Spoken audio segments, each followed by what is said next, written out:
channel saya.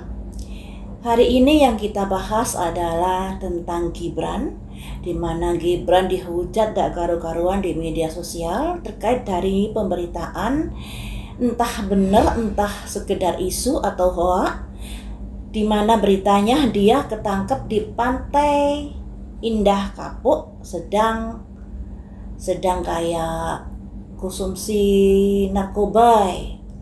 Tapi di sini saya juga nggak tahu apakah ini beritanya benar atau tidak. Nah, berangkat dari pemberitaan-pemberitaan yang begitu menyudutkan Gibran, saya jadi penasaran. Ingin mengulik-ngulik sebenarnya Gibran ini karakternya seperti apa. Kalau dilihat dari tanggal, bulan, tahun kelahirannya. Mari kita lihat di sini ya. Sehingga kita tahu karakter Gibran ini sebenarnya seperti apa. Apakah memang seperti dari pemberitaan-pemberitaan itu? Nah, dari angka lahirnya ini sangat jelentreh, sangat terlihat jelas karakternya.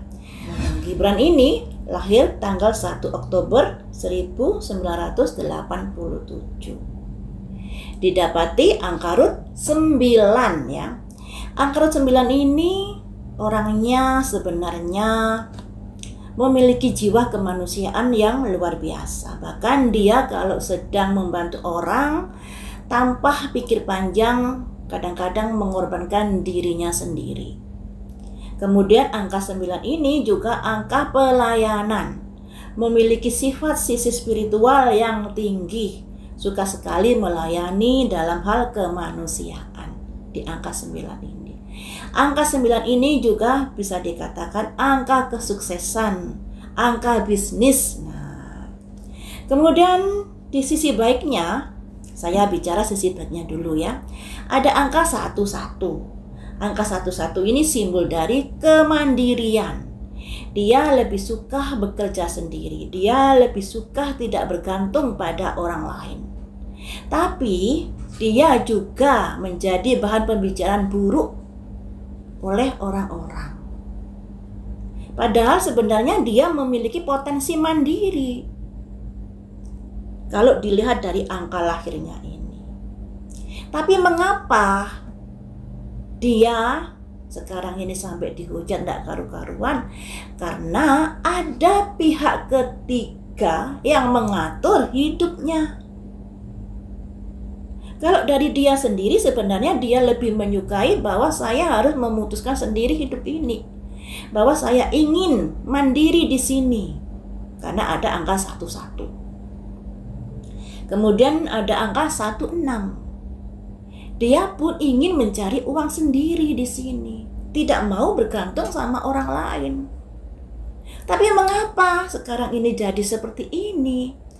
Ya, karena apa? Karena ada angka 2772 set. Masuknya pihak ketiga di dalam hidupnya. Yang mencampuri hidupnya. Kamu harus begini Gibran, kamu harus begini Gibran, mumpung saya masih menjabat. Apakah seperti itu? Apakah dialah yang sudah mencampuri hidup Gibran? Ya bisa saja. Ya bisa saja. Kalau dari Gibrannya ini lebih suka mandiri anaknya.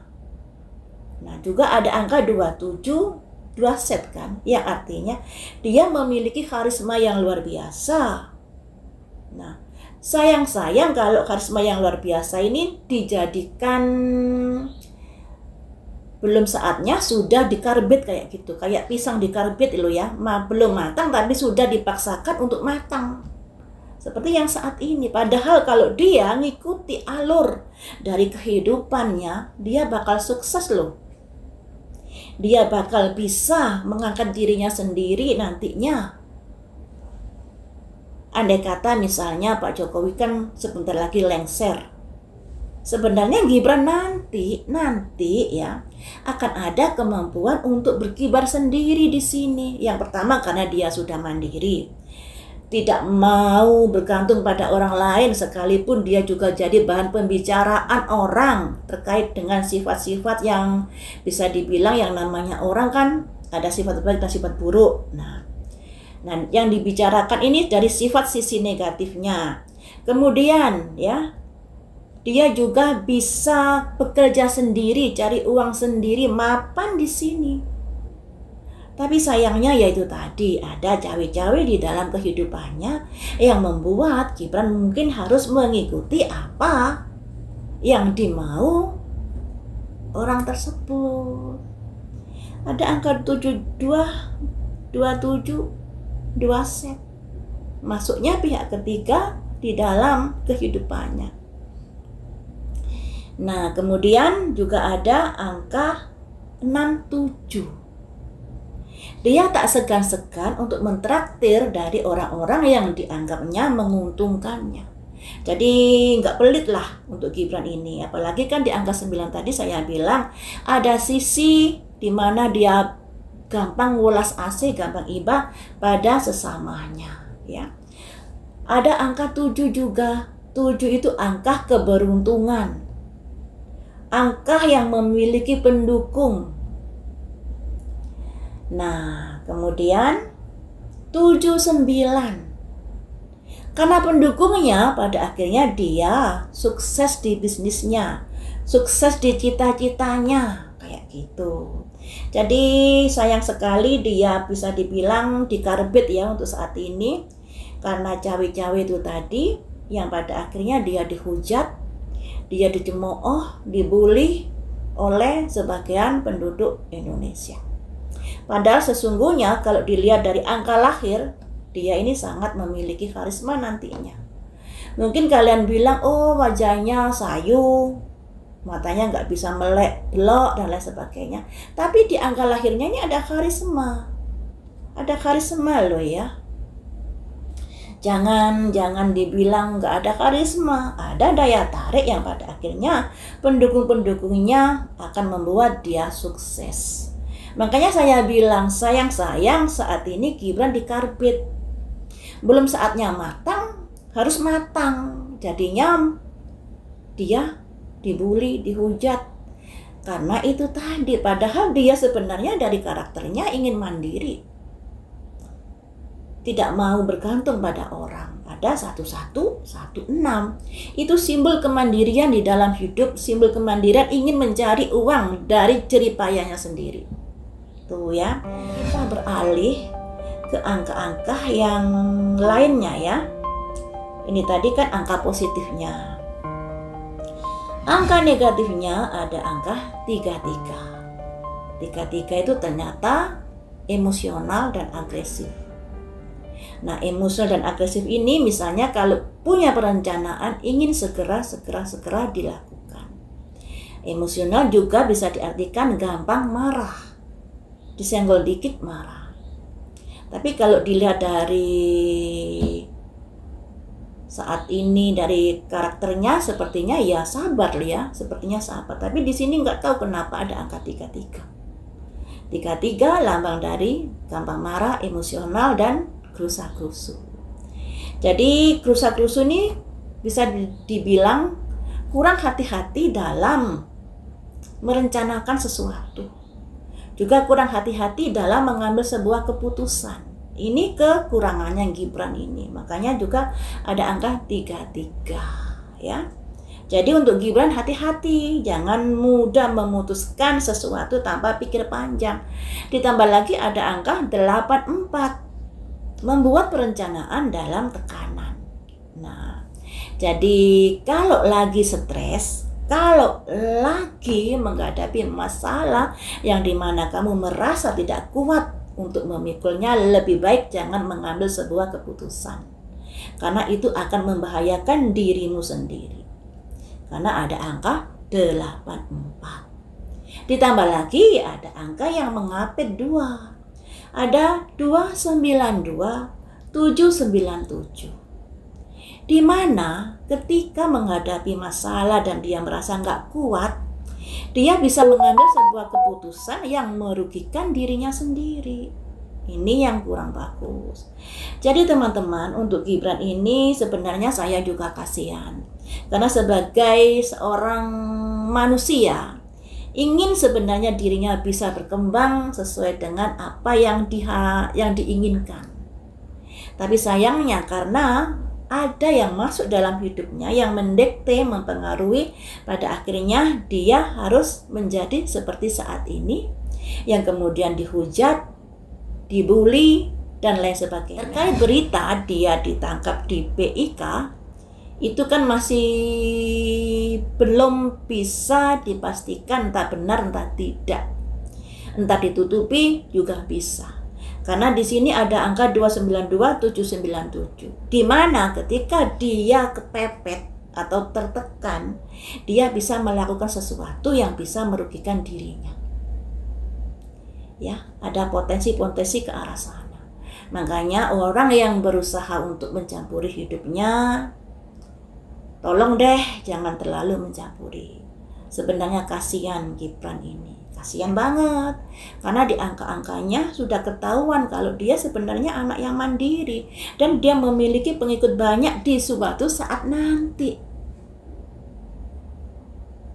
Sebenarnya harus mengalir ya, hidup ini harus mengalir sesuai dengan tatanannya.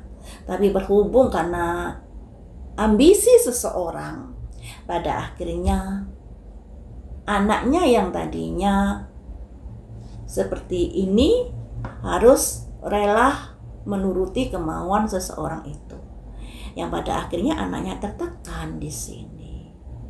Ada 797, ada 292. Ketika dalam keadaan tertekan, stres, depresi, dia bisa melakukan sesuatu yang mengorbankan dirinya atau yang merugikan dirinya.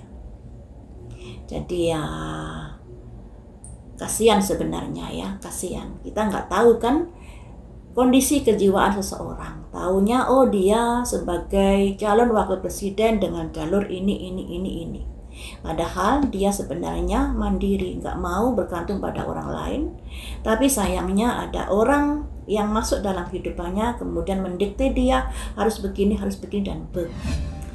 Sekarang mari kita lihat melalui kartu tarot. Bagaimanakah perasaan Gibran menanggapi situasi dan kondisi perpolitikan negara Indonesia, demo-demo di mana-mana yang menyangkutkan dengan bapaknya karena sudah cawe-cawe, sudah menakan anaknya dan lain sebagainya. Apa yang kamu rasakan? Karena mengingat sebenarnya kamu adalah sosok yang mandiri. Apa yang kamu rasakan?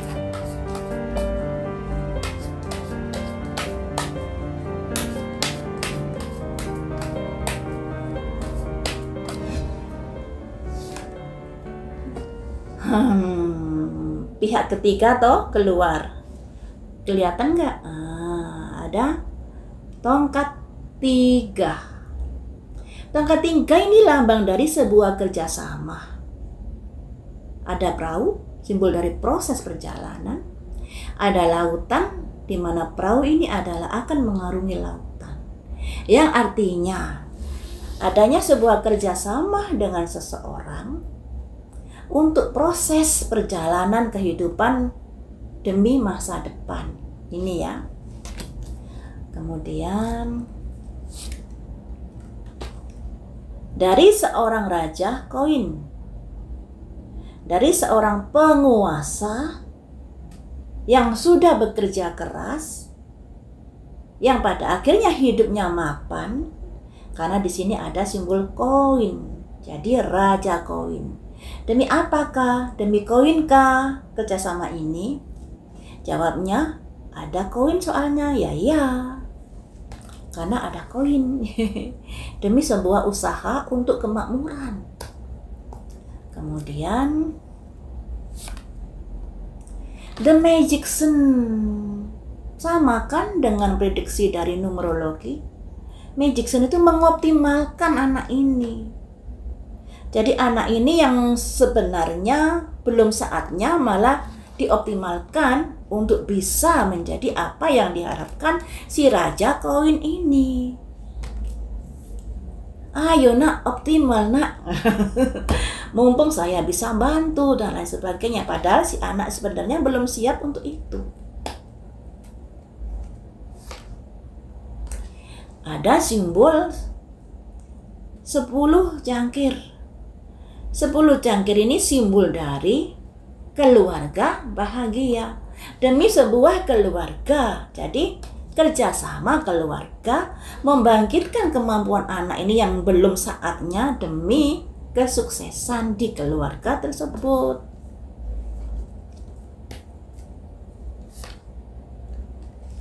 Ada 2 cangkir dan di sini ada simbol rumah yang jauh.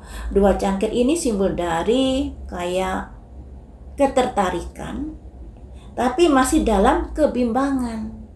Jadi sebenarnya Gibran ini masih bimbang di sini mengikuti cawe-cawe si Raja Koin ini. Karena mungkin merasa saya belum siap untuk itu. Tapi karena si Raja ini menghendaki harus mengoptimalkan apa yang sebenarnya belum siap. Dan di sini demi apa? Demi keluarganya. Demi keluarga, dan di sini ada simbol ini di mana Gibrannya sebenarnya masih ragu-ragu untuk melangkah walaupun sudah ada ketertarikan. Ya, ini ternyata yang mendasari dari masalah Gibran ini. Ya, sebelum adanya gonjang-ganjing demo-demo, ternyata terlihat bahwa sebenarnya Gibran ini kurang minat terkait dari mencalonkan dirinya sebagai cawapres kala itu. Tapi ada sang raja yang the magician ini, sang raja yang mengoptimalkan dengan tongkat sihirnya ada kadabra bin salabim, jadilah kamu sebagai calon wakil presiden. Tuh, padahal anaknya belum siap. Ada angka 2. Angka 2 itu keraguan-raguan dalam mengambil sebuah keputusan walaupun sudah ada ketertarikan, ya. Ini. Jadi yang saya tanyakan, bagaimanakah perasaanmu saat ini, belum terjawab. Ini masih di kondisi-kondisi saat dia mau mencalonkan, ya. Untuk saat ini kamu dihujat, dibully dan lain sebagainya. Apa yang ingin kamu curhatkan di sini? Fokus on the negatif. Janganlah kamu berpikir negatif tentang saya. Ya. Di sini fokus on the negatif, yang artinya dia merasa orang-orang menjauh di sana ini melihat saya dari sisi negatif. Fokus mengkulik-kulik masa lalu saya, mengkulik-kulik keburukan saya dan lain sebagainya. Berharap hentikanlah semua itu, kayak gitu. Kemudian rilis, melepaskan, yang artinya janganlah memiliki pikiran-pikiran yang negatif tentang saya. Ketika kamu terfokus untuk mencari tahu keburukan saya, kamu tidak akan bisa melihat kebaikan saya, seperti itu. Makanya lepaskan dari pikiran-pikiran negatif itu. Ada 9 tongkat, di mana Gibran menyadari sebenarnya apa yang terjadi dalam kehidupannya saat ini, yang dibully, dihujat, merupakan efek dari pencalonannya sebagai calon wakil presiden kala itu.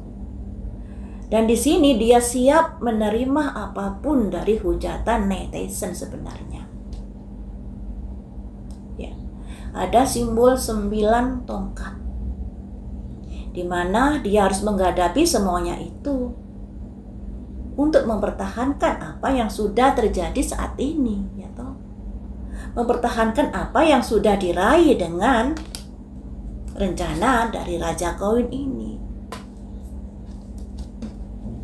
Kemudian di sini ada kegigihan, ada tekad merencanakan sesuatu walaupun dihujat, dibully, dia tetap berusaha, bertekad untuk merencanakan sesuatu yang sudah terjadi ini untuk masa depannya.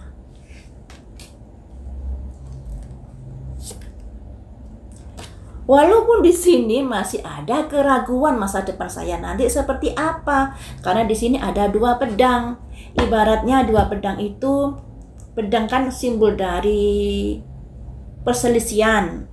Pedang itu juga simbol dari pemikiran. Nah, di sini ada keraguan, saya harus bagaimana ini untuk masa depan saya. Atau kondisinya masih membingungkan untuk saat ini kan, karena Gibran kayaknya kan beritanya ada gugatan terkait dari pencalonannya. Entah gugatan nanti dikabulkan atau tidak, ya masih menunggu sebuah keputusan. Sepertinya yang saya baca seperti itu sih. Nah, andai kata saya salah ngomong, tolong dikoreksi ya. Karena saya tentunya nggak bisa membaca semua perkembangan politik di negara Indonesia. Namun yang saya baca, kapan hari itu ada gugatan terkait pencalonannya Gibran. Bahagiakah kamu menjadi calon presiden yang akan datang? Bahagiakah kamu menjadi calon presiden yang akan datang? Awak kening, ada orang terjungkir.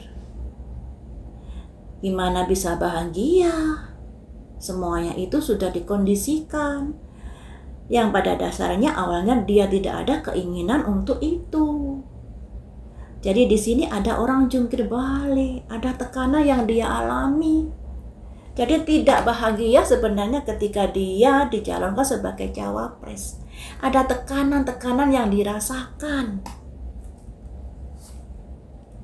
Nah, ini ada simbol tongkat 4. Tongkat 4 simbol dari dimana dia berhasil dan akan dilantik nanti.